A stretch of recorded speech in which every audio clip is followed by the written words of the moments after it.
Hello friends, welcome to Sujata's balcony garden. ನಾನು ಇವತ್ತು ನಿಮಗೆ ಸ್ಪ್ರಿಂಗ್ ಆನಿಯನ್ ಹೇಗೆ ಬೆಳೆಯೋದು ಅನ್ನೋದನ್ನು ಹೇಳ್ಕೊಡ್ತೀನಿ. ನಾವು ಶಾಪಿಂದ ಆನಿಯನ್ ತೊಗೊಂಡು ಬಂದರೆ ಕೆಲವೊಂದು ಸರಿ ಅದು ಸ್ಪ್ರೌಟ್ ಆಗಿರುತ್ತೆ. ನೋಡಿರ್ತೀರ ನೀವು, ಮೇಲ್ಗಡೆ ಮೊಳಕೆ ಬಂದ ಹಾಗೆ ಬಂದಿರುತ್ತೆ. ಈ ಥರ ಇರುತ್ತೆ ನೋಡಿ, ಅದು ಹೀಗೆ ಮೇಲ್ಗಡೆ ಸಣ್ಣದಾಗಿ ಚಿಗುರು ಬಂದಿರುತ್ತೆ. ಆ ಥರದನ್ನು ತೊಗೊಂಡು ನಾವು ಪಾಟ್ಗೆ ಹಾಕ್ಕೋಬೇಕು. ಹೀಗೆ ಯಾವುದಾದ್ರೂ ಒಂದು ಪಾಟ್ ತಗೊಂಡು ಸುಮ್ಮನೆ ಹೀಗೆ ಹಾಕ್ಕೊಂಡ್ರೆ ಆಯಿತು.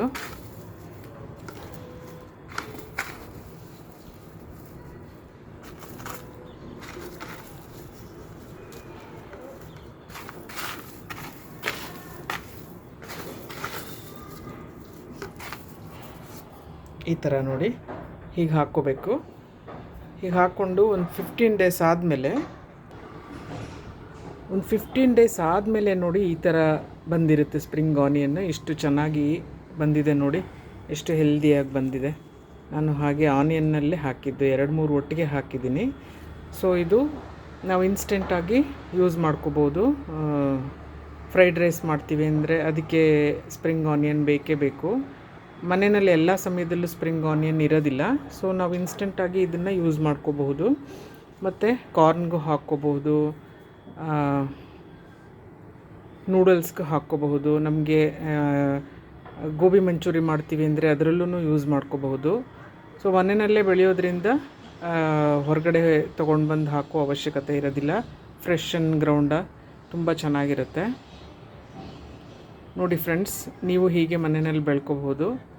ಇದನ್ನು ಸ್ವಲ್ಪ ಹೀಗೆ ಕಟ್ ಮಾಡಿಕೊಂಡು, ಸ್ವಲ್ಪ ಒಂದು 10 ಕಡ್ಡಿ ತಗೊಂಡು ಕಟ್ ಮಾಡಿಕೊಂಡು ನಾವು ಮಾಡೋ ಫುಡ್ಗೂ ಯೂಸ್ ಮಾಡ್ಕೋಬಹುದು. ಇಲ್ಲಿ ನೋಡಿ, ನಾನು ತಂದು ಕಟ್ ಮಾಡಿ ಇಟ್ಕೊಂಡಿದ್ದೀನಿ. ಸ್ವಲ್ಪ ಹಾಗೇನೂ ಇಟ್ಟಿದ್ದೀನಿ, ಸ್ವಲ್ಪ ಕಟ್ ಮಾಡಿನೂ ಇದ್ದೀನಿ. ಇದನ್ನು ನಾವು ಇನ್ಸ್ಟೆಂಟಾಗಿ ಏನಕ್ಕೆ ಬೇಕಾದರೂ ಯೂಸ್ ಮಾಡ್ಕೋಬೋದು. ಮನೆಯಲ್ಲೇ ಬೆಳೆಯೋದ್ರಿಂದ ತುಂಬ ಫ್ರೆಶ್ ಆಗಿರುತ್ತೆ, ಸ್ಮೆಲ್ಲು ಚೆನ್ನಾಗಿರುತ್ತೆ. ಇದಕ್ಕೇನು ಜಾಸ್ತಿ ಏನು ನಾವು ಗೊಬ್ಬರ, ಫರ್ಟಿಲೈಸರ್ ಆ ಥರದ್ದೇನು ಕೊಡಲೇಬೇಕಾಗಿಲ್ಲ. ಡೈಲಿ ವಾಟ್ರಿಂಗ್ ಮಾಡಿದ್ರೆ ಸಾಕು, ಇಲ್ಲ ಆಲ್ಟರ್ನೇಟ್ ಡೇಸ್ ಮಾಡಿದ್ರೂ ಸಾಕು, ಚೆನ್ನಾಗೇ ಇರುತ್ತೆ ನೋಡಿ. ಹೀಗೆ ನಾವು ನೂಡಲ್ಸ್ಗೂ ಹಾಕ್ಕೋಬಹುದು.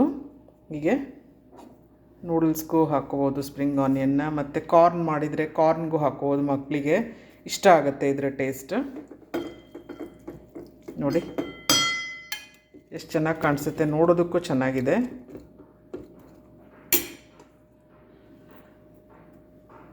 ಹೆಲ್ದಿಯಾಗೂ ಇರುತ್ತೆ. ನೀವು ಟ್ರೈ ಮಾಡ್ತೀರಲ್ಲ ಫ್ರೆಂಡ್ಸ್? ಇಷ್ಟ ಆಗಿದೆ ನಿಮಗೆ ಈ ವಿಡಿಯೋ ಅನ್ಕೋತೀನಿ. Thanks for watching.